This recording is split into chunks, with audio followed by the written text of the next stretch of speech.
નમસ્કાર મિત્રો, અમારી ચેનલમાં તમારું સ્વાગત છે।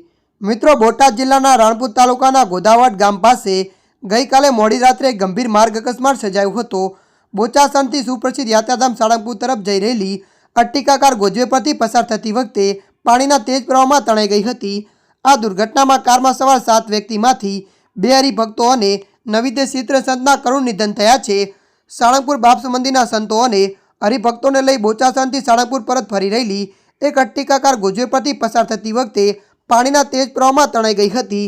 આ દુર્ઘટનામાં ડ્રાઈવર દિવેશભાઈ પટેલના 10 વર્ષીય પુત્ર પ્રબુદ્ધ કાછૈયા, કૃષ્ણકાંત પંડ્યા અને સ્વામી શાંતિચરિત એમ કુલ 3 લોકોએ જીવ ગુમાવ્યા છે। સ્વામી શાંતિચરિત 2 વર્ષ પહેલા દિશિત થઈ ગયા હતા।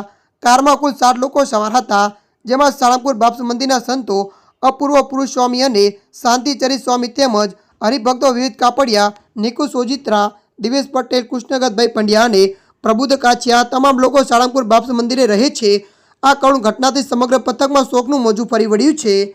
ત્યારે મિત્રો, હાલ માટે આટલું। મળીશું નવી અપડેટ સાથે। જો તમને અમારો વિડીયો પસંદ આવે, લાઇક, શેર અને સબસ્ક્રાઈબ કરી નાખજો।